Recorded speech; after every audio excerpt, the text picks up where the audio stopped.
Hello and welcome to a new episode of Material Matters with Grant Gibson. That's me. As regular listeners will know, the idea behind the show is that I speak to a designer, maker, artist or architect about a material or technique with which are intrinsically linked and discover how it changed their lives and careers. At the time of recording, lockdown is finally over, so in this series I'm delighted to say that we're back in our guests' places of work, albeit at an appropriate distance. Today I find myself in the central London studio of Esna Su. How can you take a traditional craftsmanship and then make it to yourself to really express what you want to achieve with your pieces and reflect your concept? The artist and jewellery designer was brought up in Turkey near the Syrian border before arriving in London in 2003, initially to improve her English. Since graduating from Central St Martin's in 2015, she has developed a reputation for her extraordinary pieces that attempt to highlight the plight of refugees, creating wearable sculptures that often curve around and hug the body, using traditional Turkish techniques of weaving, twining, needlework and crochet, as well as materials such as leather, cotton and paper rush. In her collection entitled Burden 1, for example, knitted vegetable tanned leather cord is moulded around some of her most cherished objects, leaving hollow shapes that, in the artist's words, contain memories and loss of the past. It is stunning, deeply moving work that combines craft with protest and a deep-seated sense of empathy. As one writer put it, Su actively seeks out both the horror and the beauty in her own cultural history as a way of unpicking contemporary issues surrounding cultural identities. She's exhibited in places such as Shanghai and Cheongju in South Korea, and in 2017 she won the Art, Craft and Design Prize in the Hospital Club's H. Club 100 Awards. Esna, very nice to see you. Thank you so much for doing this. How are you? Pleasure. Thank you for coming. I am very well, thank you. And it's really good to be in the same place with, I know. With you. It's thank great. you. I'm cheating a little bit. In the intro I said we're in your studio, which is in Cockpit Arts. Technically, because it's quite noisy there, we're not. We're in Sarabang, where you used to have a studio. But can we talk a little bit about your place of work, your space? Could you maybe describe it for our listeners? Of course. I received an award from the Worshipful Company of Basket Makers, and I'm resident settlement at Cockpit Arts. So it's been nearly 8 months. Sadly, I have to stay away, in the last 4 months. So I just started going back again, which is amazing. So my space, rather kind of exhibition-like, I split into a couple of parts, which I make the Burden collection, all about leather, cutting leather, knitting, and also weaving, but also do kind of small part, crochet sometimes. So it is bit by bit, split into different parts, yeah. And you have things hanging from your walls, attached to the walls and hanging from the ceiling and all sorts of things. Yes, all around the place. I do like kind of, when people see my space, is I want them to lose themselves, into all different shapes. And I try my best to, show everyone what I have and what I have done. And they are huge. My making space doesn't take much. It's rather, pieces themselves do take the whole, space. It's impossible not to talk about the virus, I guess. It's dominated everybody's lives this year. I mean, how have you coped? I see from Instagram you've been making a new piece made from newspapers and plastic shopping bags. To be honest, I think I had this experience before. I have a big family. I have 6 siblings, and 3 of them have sickle cell anemia. And it's an illness where blood cells, when they don't get enough oxygen, they shrink, and oxygen doesn't run, through the body properly. They have to go to hospital in intensive care, and they have to have blood transfusion. So me as a young child, not having my mom around me, and worrying about my siblings, were always weird silence, and it was the same as during lockdown for me. I knew what was gonna come up, and it was silence. Not only in London, it was all around the world. You shared same emotions. You worried with people that you don't know.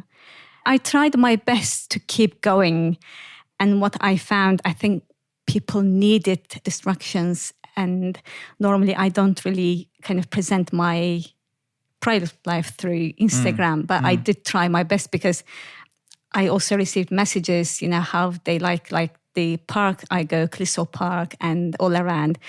And I kept doing it just to keep myself busy and also, just to show everyone else is, we are all in the same position. Well, it was quite interesting because you took, if not the same shot, but a very similar shot almost daily of the church spire you can see from the park. I think it is Church Street, in the Church Street. I just love every time I pass it and I see this beauty, and I always think, people must see what I see right now. And every time I put, on my Instagram, it is new. I never repeat image at all. And when, we're going to normal, and I just started living it bit by bit. But I still do it sometimes, yeah.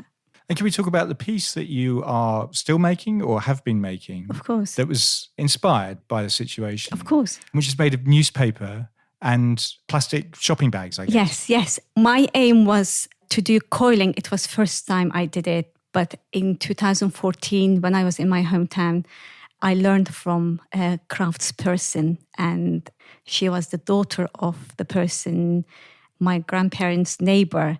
She was always kind of doing this tray made of coiling, beautiful tray.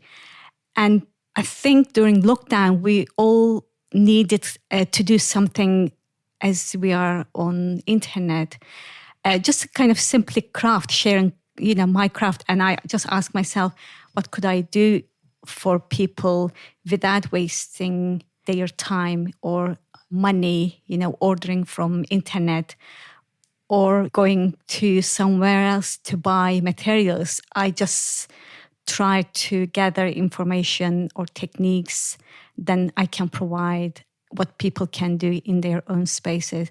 It was a coiling technique, and what I loved about it is kind of constantly wrapping newspapers and then kind of gathering. It's like, healing the wound, you're constantly touching a space. And the newspaper I used, it's weird. We were hearing about coronavirus months ago, and we just, reading it, we just watching it on TV. But it was coming closer and closer. We didn't know how it was going to affect. So the newspaper I used, all about the news that I collected through January and March, all kind of, hidden within, all wrapped. And the materials I use, all recycling from my milk bottle, kind of paper around it, or my cereal packaging, all kind of cut, sliced, strips, and I used all of them, all kind of bringing together and also share, which is amazing because I was on my own and I just couldn't do filming or live Instagram, but I decided to record bit by bit, and then I shared it with audience on Instagram, which was amazing. People made it, and I. So the notion was that people would make this with you. Yes, I did. Yeah. I did put it on Instagram, all the stages, and it was just amazing how people I can see file them even in their own way. It was quite good sharing, one simple craft, and how people appreciate it, because I received messages and images what they did as well, and also in a rather different way from the work that you would normally make in your studio. But this was loaded with memory as well. Right? Of course. It is like my cereal packaging. I use it and then it's done. And I put it on the side. This is the time I spend in the mornings, but it became something completely different on piece itself. Again, it just loaded memories within pieces. Can we talk a little bit about how you describe what it is that you do? Because you studied jewellery, as we discussed, at Central St Martin's, but would you call what you do jewellery now?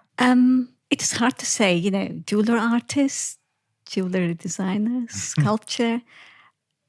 I can say totally wearable sculpture. I focus on body itself because exploring body is already challenging. And making a piece that kind of fit within the body is a completely different way of expressing what I want to tell to my audience. Probably I would call it, jeweler artist. Yeah. Yeah. I think so. Is it important your stuff is wearable in that case? It is, yes, definitely. I try my best to connect with human wearable and how this sit in our lives. I try my best to focus on the body, yes. Yeah, yeah. Can we talk about your background a little? Sure. You were brought up in Antioch, which is only 12 miles from the Syrian border. What did your parents do? My dad was an officer in a government. They were cousins and they had an arranged marriage. And once they married, they had to leave the town. My dad was the first person studied in the town. And it was a bit difficult because he was supposed to stay in the town and look after the land, which was very tough.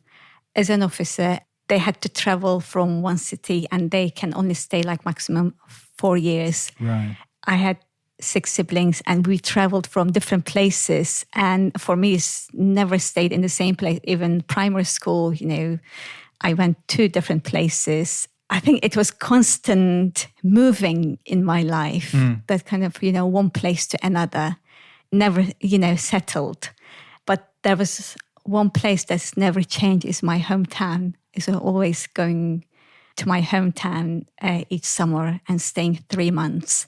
So my mom's first language was Arabic. And once we started going to school and learning Turkish, speaking Turkish, and my mom started speaking Turkish with us as well. I think this is kind of constant changing within my family.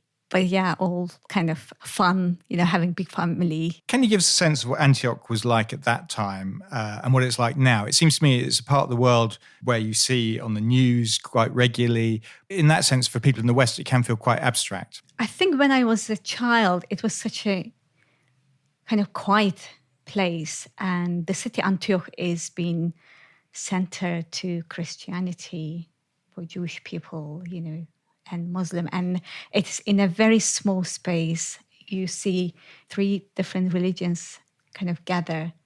Such a beautiful and friendly living. It is still, but what has changed is, I think people struggle, especially, as I said, 12 miles from my hometown is one of the biggest refugee camp in Yaylada. Struggle is huge at the moment. And people need help. And sadly, local people have to face this issue. When these 2 parts, refugees and a kind of face with local people, it's a big kind of problem because local people don't want to kind of involve with refugees like we see in here as well. But, think about people lost their homes and everything.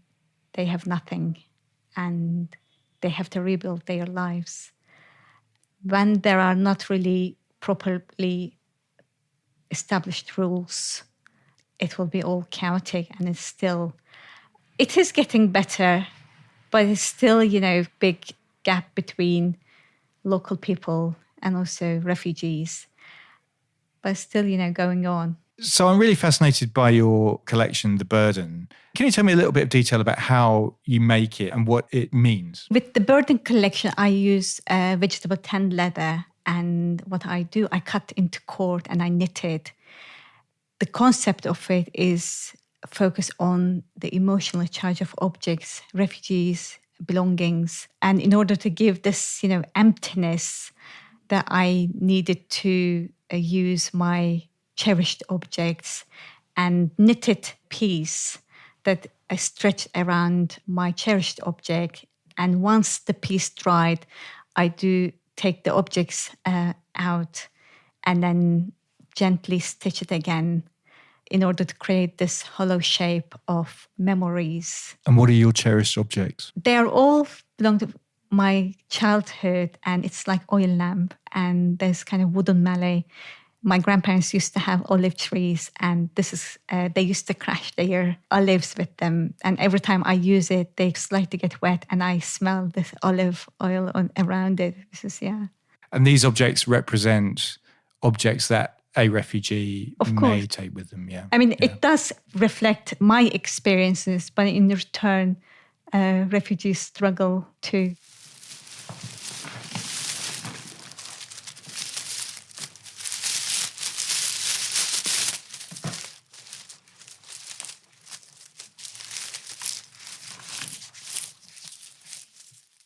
You learned to crochet from your sister, I believe. But there's a fascinating moment in some of the films and some of the press clippings that I've read where you asked your mother to teach you to weave.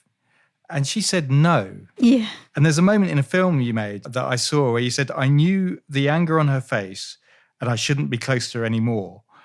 Subsequently, it transpires she relented and she taught you. But I'm intrigued by her initial response. Why would she be so angry? Yeah. I think there was one in the morning. It was kind of walking in the town and she saw kind of nice, green reeds.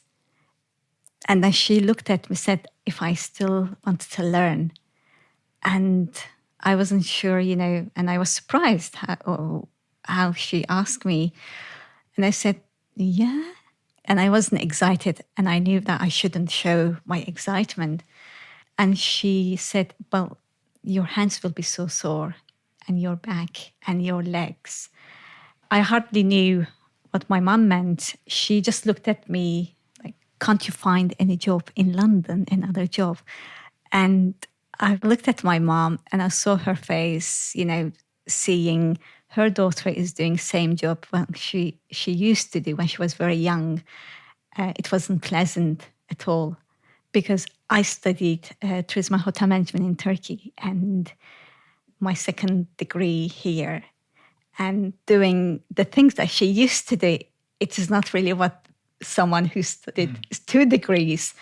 So it wasn't the physical pain as such, as just course, she wanted better for you. Of course. I mean, experience she had, I think she didn't want me to go through.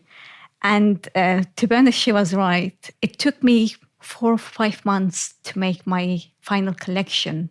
It was so painful, my fingers, my hands. 4 months, I couldn't press my iPhone with my fingers. It was only with my little fingers. Ow. I know. I just hold my cup of coffee with my inner hands. It was so painful. This is your final collection from Central St. Martin's? Yes. Yeah. And every time I do even crochet or weaving is same. The pain never changed. It is painful, but every pain, I would say, it's worth it. So as a child, you knew it was painful. You knew your mother didn't really want to teach you how to do this, yet you were still desperate to do it. Why is that? All the time I was really into doing things.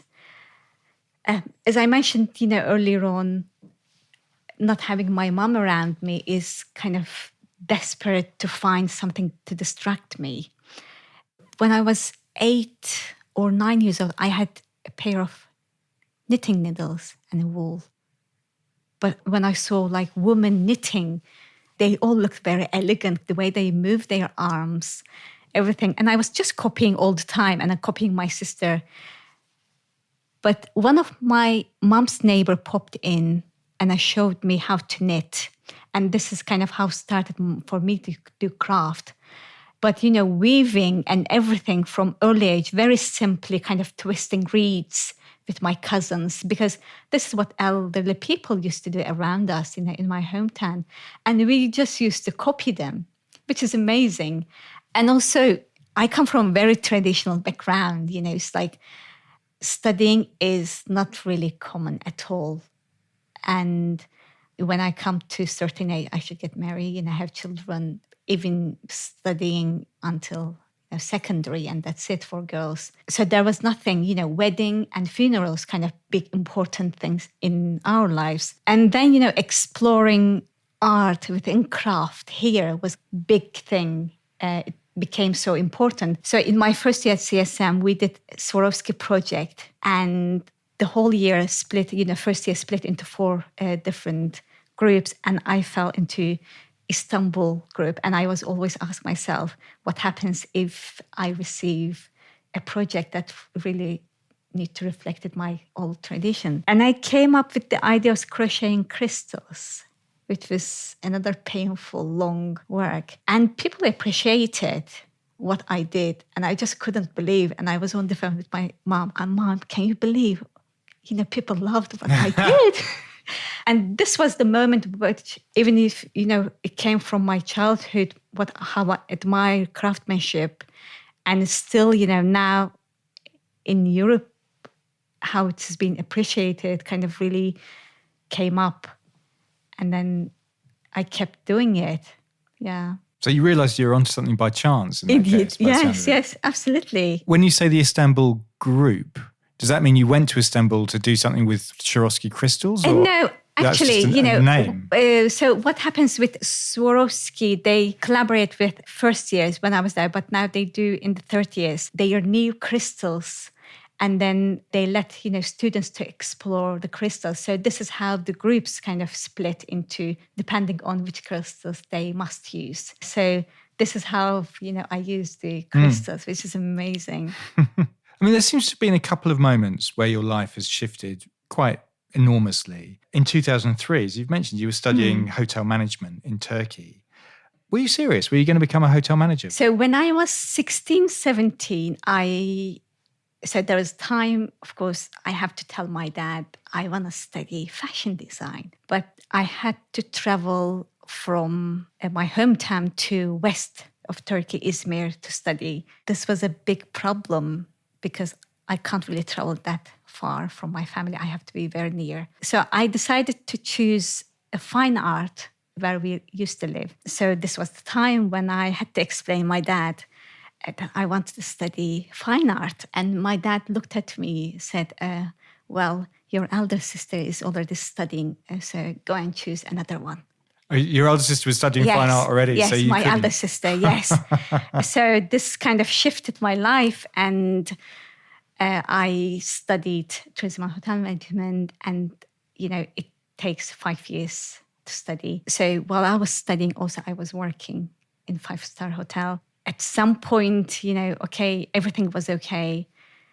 But this kind of routine life I already experienced during my study. And some of my friends already went to America and came back with very good English. And I really wanted to do this one. If you think that my dad didn't let me travel to different city, how could? So I earned, some money and my sister kind of sold her golden jewellery, which she got, on her wedding. And I applied to go to America to improve and also work replacement. But in 2003, Iraq war started, March. And there was big political instability going on. And the Turkish government didn't let America use the airspaces very near my hometown. Then, of course, America canceled all the applications from students, and I was one of them.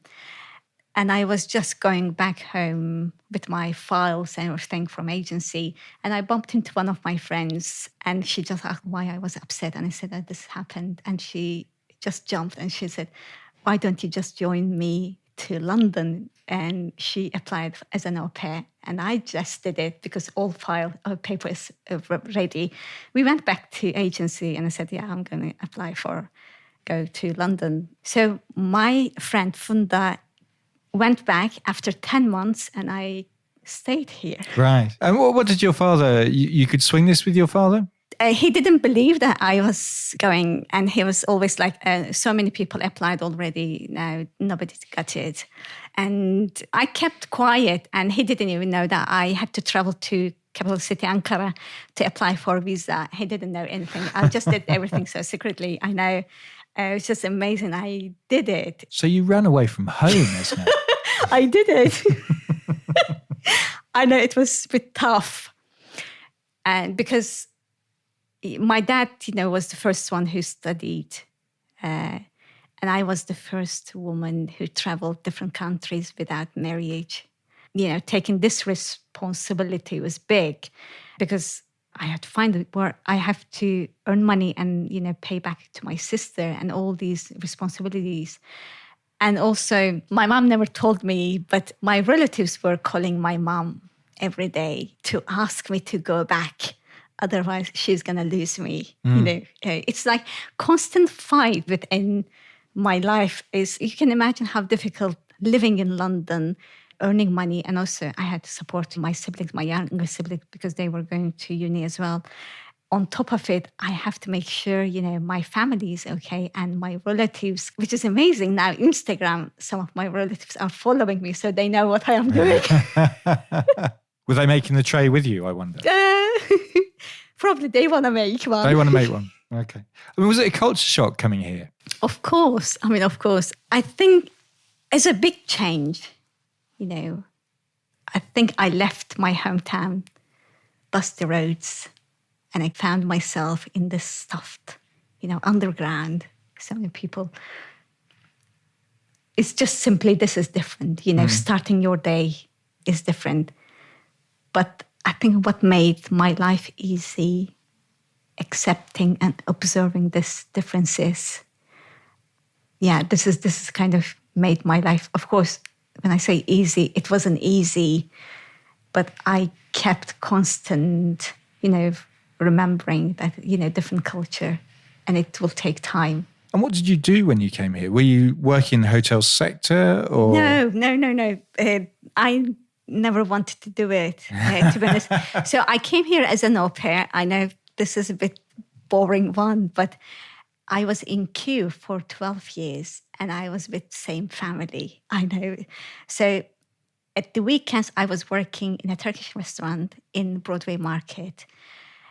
And during the day, in the evenings, I was babysitting. But also for Turkish people, I have to set a business in order to stay and be able to have my leave to remain. And, during the day, I was also doing cleaning. But what gave kind of this flexibility, if I did, cleaning, I was able to do or meet or change plans, because it's just cleaning. I call the people, and also families that I used to babysit. I can shift it or, make it in the following day. This kind of gave me to explore London. Right. Yeah. But I know it took a very long time. My first 6 years, I also supported my siblings. It was a bit difficult. And they finished their studies. And I think it is my kind of, turn to do something. And then I met one of my friends, Chichek. She showed me her portfolio with all jewellery. And I was just amazed what she did. And when I had time, I just popped into Richmond Adult Community College and I found out, diploma in jewellery and decided to take it. So a kind of foundation type course? NOCN, I think, okay. Diploma. Yeah. It was full on. Yes, if I had to do foundation, I should do this one as well, which was kind of helped me, to go further. But yeah, this is kind of how it went. It's kind of monotone life to finding out something more interesting and exploring different things. So when you got to Richmond and you started doing jewellery, this was immediately you realised you were doing the right thing for you? In 2008, yes, because I also started going to collect. The Crafts Council Fair. Yes. Yeah. And because my teacher, Astrid Mara, she used to put what's going on in London. And I was just amazed that kind of I tried my best to follow all these exhibitions. And every time I went, I explored so many beautiful things in artistic way, also beautiful craftsmanship. And then this was kind of, in 2008 and then going to 2009. And in June, I sadly lost my youngest brother. And jewelry was only tools that made my hands, going on, and it kept me kind of busy. Mm-hmm.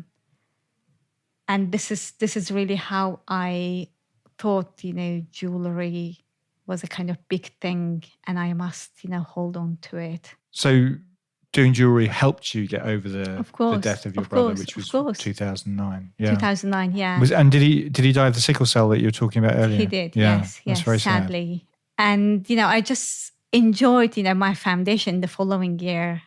And I didn't know where I was going, to be honest.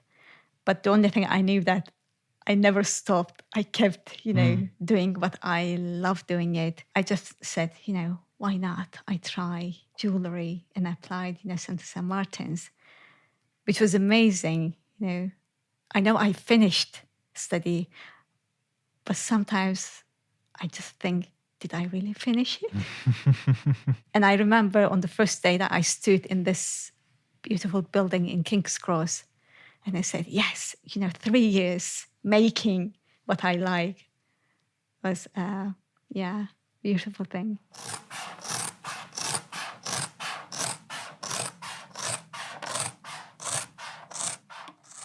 When did the notion of making pieces that kind of encapsulated the refugee crisis emerge in your work? Presumably, it was at the start of the Syrian civil war. I think in my second year, we had a project called Who Are You? And I have to spend all my summer preparing with this one. And this was the first time I was going to spend, I think, more than 2 weeks in my hometown with my family. And in 2012, July, also, Olympic Games. Yeah, the London Games, yeah. It was beautiful, colorful, lively, and everybody were happy, which was brilliant. But on the day I arrived in my hometown was silence, very near, war zone. And finding myself in that situation really forced me to complete my collection around it. Olympic Games meant peace, bringing people together. But what it meant in my hometown is complete destruction, war, losing people, destroying lives, belongings. And I think these two different elements,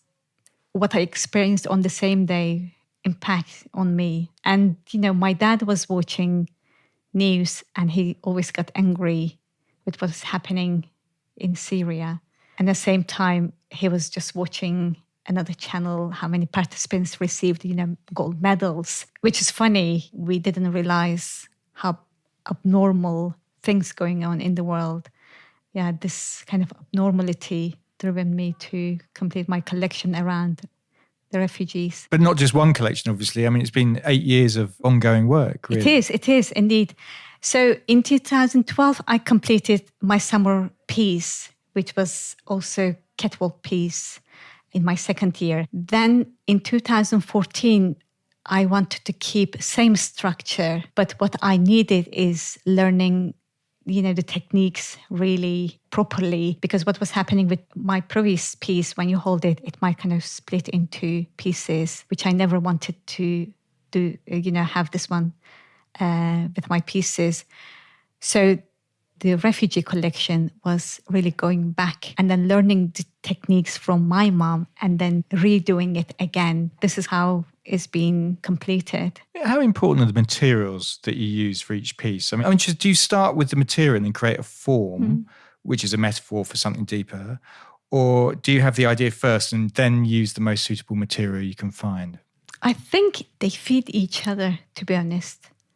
But materials are very important, especially after lockdown. When I was in my secondary school, I used to make bags from garments, old garments. And my mom never binned any of my sister's garment without asking me. She would find something, let's say skirt. She would stretch and stand in front of my room door, and then ask, do you think you could do this one for any reason? Otherwise, I'm going to bin it. And as soon as I look at it, yes, it should be my new bags, pockets. Yes, why not? This is always kind of kept collected. And I made, during my sister's studies, always they used, my handmade bags. And of course, at the moment is very important how I protect environment, how I choose my pieces. I know I used vegetable tent leather during my final collection, but at the moment I am also exploring off-cut leather, collecting from designers, but also popping in the leather shop that I visit very often. And now with the refugee collection, I used to get paper rush, which was very cheap. Like I would pay £25 for a kilo, but unfortunately, none of the manufacturers are doing it at the moment, which is sad. And I found one in Australia and it cost me over £500 just to bring over here to 2 kilos, which is a lot. But what it made me kind of explore, what other options that I can use. And recently I was in contact with Craig Green team, who was also, great men's fashion designer. We were together in Saraband as well. I am planning to use their fabrics. Hopefully, when they donate me plenty, I will start my new pieces. But at the moment, I couldn't, which I need kind of 2 more pieces to complete my collection. So with vegetable tanned leather, in my second year, we did leather project, and it was the kind of experiment that we had to do, 35 experiments, and I went to 60. But, the knitting, cutting cord from leather and then knitting it came my 20th experience of the project. And I took this one for my final collection. Right. This all kind of, fed through my study to my final collection. You use some techniques that will be familiar to Western audiences, as we've discussed, the knitting and the crochet in particular. But I'm interested in the Turkish carpet making you used called hasir. What does that entail? What it means to me is like my mom, how she made it and how she made living with it, and how I question it as a traditional way of making it. And what crafts, has with the weaving is memories, and how my mom kind of taught me in a way that how she learned. And I kind of, carried out the way that I want to share with my audience in Europe. This was a kind of, big moment, how can you take a traditional craftsmanship and then make it to yourself in order to really express what you want to achieve with your pieces and reflect your concept. It is not really, hasir is not really done, by some people anymore. It's just kind of dead, crafts. It's just carrying out this craftsmanship was big thing. And I just wanted to take responsibility, talking about it, and also reflecting my concept as well. I'm fascinated by what your parents make of your career now, because your mother didn't want you to weave, and here you are in Sarabang, weaving away, as doing other things. What do they make of it all? So I completed my collection in 2015 at the end of May. There was a time when I had to show my mom because she wanted to know, what I am doing with hasir, of course. We were on Skype. So I showed her the piece I made, and it's now in Craftscan's collection. I showed my mom, and my mom, she looked at it and she started questioning. So in Turkish culture and also in the Middle Eastern culture, we mostly criticize the things if they can be done by our mothers is kind of simple. If my mom can't do it, so that means, it's beautiful. So my mom was looking at my pieces and she asked me, how did you do this one and how I did this one?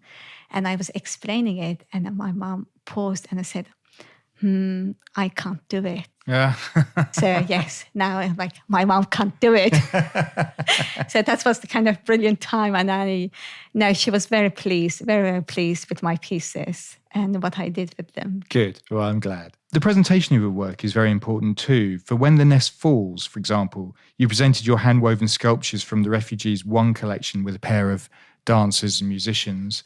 In The Rubble Talks 2, that's a performance that aims to represent the journey of refugees.